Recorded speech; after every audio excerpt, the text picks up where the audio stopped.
Welcome to the Running Network Show. Join us each time as we explore the people, the places, and the events that shape our great sport.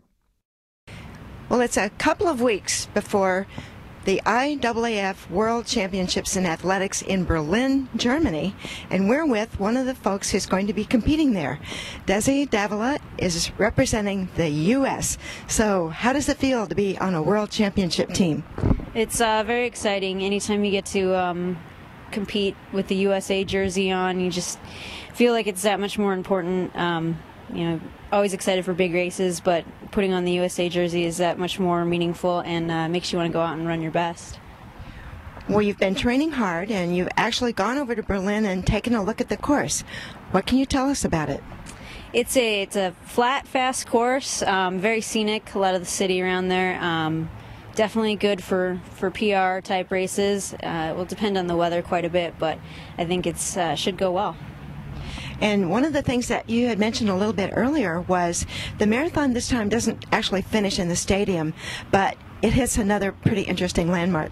It does. It's actually the first time in history that it hasn't finished at the stadium. It's going to pass through the Brandenburg Gate, which is, I believe, a symbol of the unification of the East and West Berlin, and it's, I believe, the 20-year anniversary of the wall coming down. So it'll be pretty exciting event. So it should be exciting for spectators, and I know a few people are going over with you. Who's going? It is going to be Kevin, Keith, my coaches, along with their family. My boyfriend will be joining me, and actually one of my roommates as well is going to make the trip just to go out there, so it should be really exciting for me.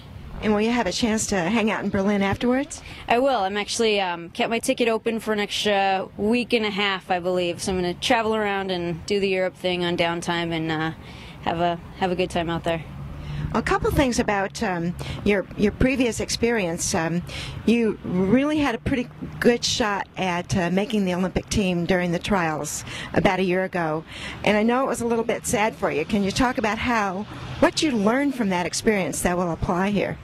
I learned a ton, actually. It was disappointing because I thought I was ready and I really thought I had a good shot to be on that team, but I think it was probably I've never learned as much from a race. I've practiced better on taking in fluids during the race. I've learned how to close a marathon. I've gained confidence, and I think if I had been, if it had gone just right and I'd had a bunch of success early, I might not have figured all of that out right away, and it's definitely made me focus and learn the event even more. Well, I'd say some of the things you learned really came into play in Chicago last year, didn't they? Absolutely. The biggest thing for Chicago was learning how to close out a race, and I think I was my last 6 miles were probably my best on the day, and I caught a ton of people over that last 10K, so I was really happy with that. Well, let's hope you catch a ton of people in Berlin on, I believe it's August 23rd. It's the last day of competition, and we wish you all the best. Thank you very much. You're welcome.